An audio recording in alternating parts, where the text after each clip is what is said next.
नमस्कार। आप देख रहे हैं देश दुनिया की बड़ी और भरोसेमंद खबरें। आज की इस रिपोर्ट में बात होगी भारत पाकिस्तान संबंधों पर उठी नई बहस और दिल्ली हाई कोर्ट के एक अहम फैसले की। आइए बिना देर किए शुरू करते हैं आज की पहली बड़ी खबर। पहली खबर, पहलगाम हमले के बाद फिर उठी पाकिस्तान से बातचीत की मांग।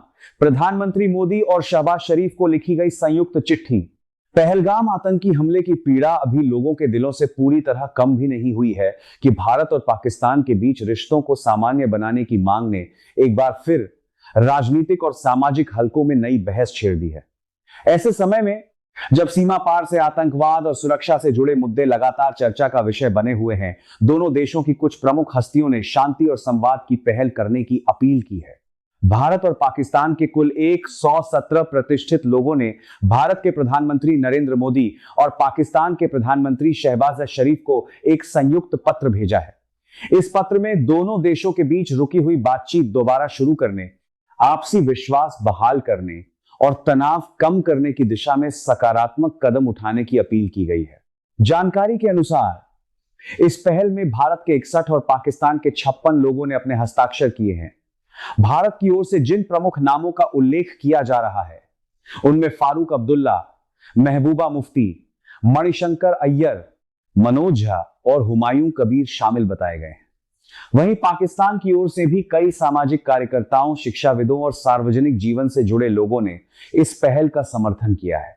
बताया जा रहा है कि इस अभियान की शुरुआत centre for piece and progress के अध्यक्ष ओपी शाह की ओर से की गई।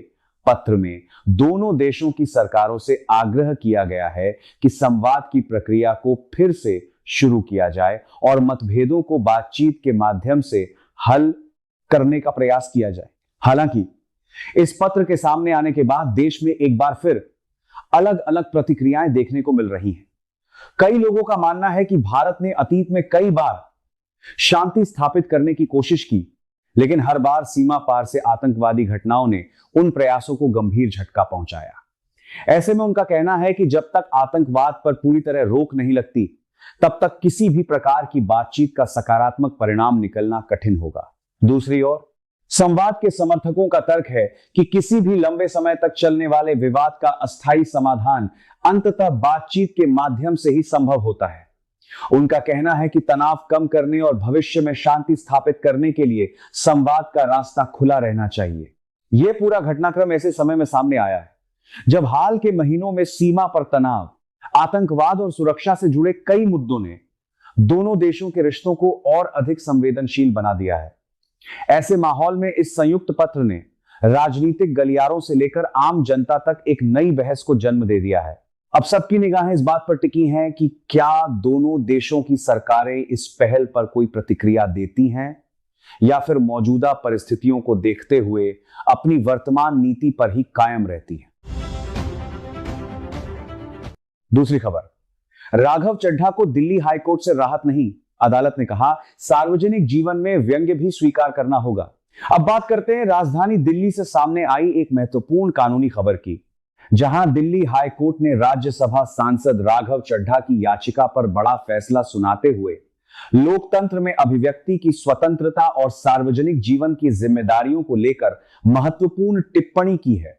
दरअसल राघव चड्ढा ने अदालत का दरवाजा खटखटाते हुए मांग की थी कि सामाजिक माध्यमों पर उनके खिलाफ प्रसारित कई पोस्ट कृत्रिम बुद्धिमत्ता की मदद से बनाए गए वीडियो और अन्य डिजिटल सामग्री को हटाया जाए। उनका कहना था कि यह सामग्री उनकी प्रतिष्ठा को नुकसान पहुंचा रही है और उनके व्यक्तित्व संबंधी अधिकारों का उल्लंघन कर रही है। याचिका में कुल 52 डिजिटल दस्तावेजों, पोस्ट और अन्य सामग्री को हटाने की मांग की गई थी। अदालत ने सभी पक्षों की दलीलें सुनने के बाद इस मामले में संतुलित दृष्टिकोण अपनाया। दिल्ली हाईकोर्ट ने अपने आदेश में कहा कि सार्वजनिक जीवन में रहने वाले नेताओं को आलोचना, व्यंग्य और जन प्रतिक्रियाओं का सामना करने की आदत डालनी चाहिए। अदालत ने स्पष्ट किया कि लोकतंत्र में जनता को अपने नेताओं के कामकाज पर राय रखने और व्यंग्य करने का अधिकार है और केवल आलोचना या असहज महसूस होने भर से किसी सामग्री को मानहानिकारक नहीं माना जा सकता। अदालत ने यह भी कहा कि सार्वजनिक पद पर बैठे लोगों को सामान्य नागरिकों की तुलना में अधिक आलोचना का सामना करना पड़ता है और यह लोकतांत्रिक व्यवस्था का स्वाभाविक हिस्सा है। हालांकि अदालत ने यह भी स्पष्ट किया कि अभिव्यक्ति की स्वतंत्रता का अर्थ अश्लीलता या अभद्रता फैलाने की खुली छूट नहीं है। इसी आधार पर न्यायालय ने उन 5 पोस्ट और दस्तावेजों को हटाने का निर्देश दिया जिन्हें पहली नजर में अश्लील और मर्यादा के विपरीत माना गया। बाकी सामग्री के संबंध में अदालत ने किसी भी प्रकार का अंतरिम आदेश देने से इनकार कर दिया। न्यायालय का कहना था कि यदि किसी पोस्ट में केवल राजनीतिक व्यंग्य, आलोचना या सार्वजनिक टिप्पणी है तो उसे तुरंत हटाने का आदेश देना उचित नहीं होगा।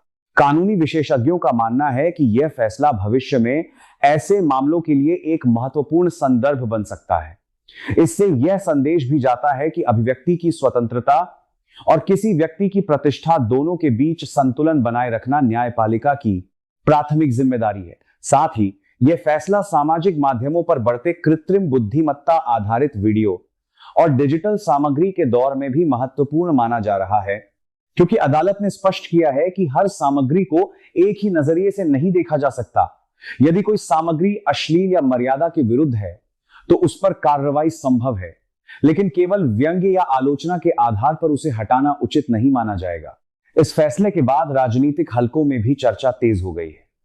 कई लोग इसे अभिव्यक्ति की स्वतंत्रता के पक्ष में महत्वपूर्ण निर्णय मान रहे हैं, जबकि कुछ का कहना है कि सामाजिक माध्यमों पर फैलने वाली भ्रामक सामग्री को लेकर आगे और स्पष्ट कानूनी दिशा निर्देशों की आवश्यकता है।